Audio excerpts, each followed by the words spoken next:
محمد تصدق حسین صاحب نے ایک سوال پوچھا کہ مفتی صاحب السلام علیکم ورحمۃ اللہ وبرکاتہ، کیا فرماتے ہیں علماء کرام اس مسئلے کے بارے میں کہ ایک امام صاحب فرض نماز پڑھا رہے ہیں، دوران تلاوت اگر غلطی ہو جائے تو مقتدی لقمہ دے سکتا ہے یا نہیں؟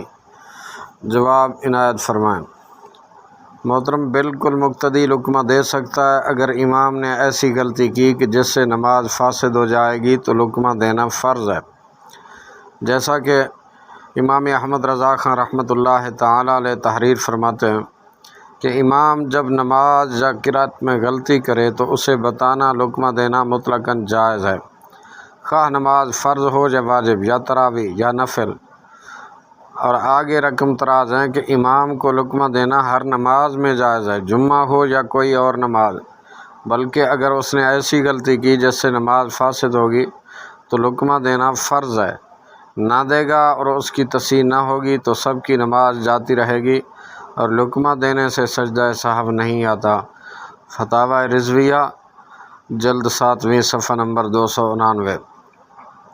اور فتاوی امجدیہ میں ہے کہ فرض میں بھی لقمہ دینا جائز ہے، لقمہ دینے اور سننے والے دونوں کی نماز درست ہے۔ فتاوی امجدیہ جلد اول صفحہ نمبر 199۔ واللہ تعالی اعلم بالصواب۔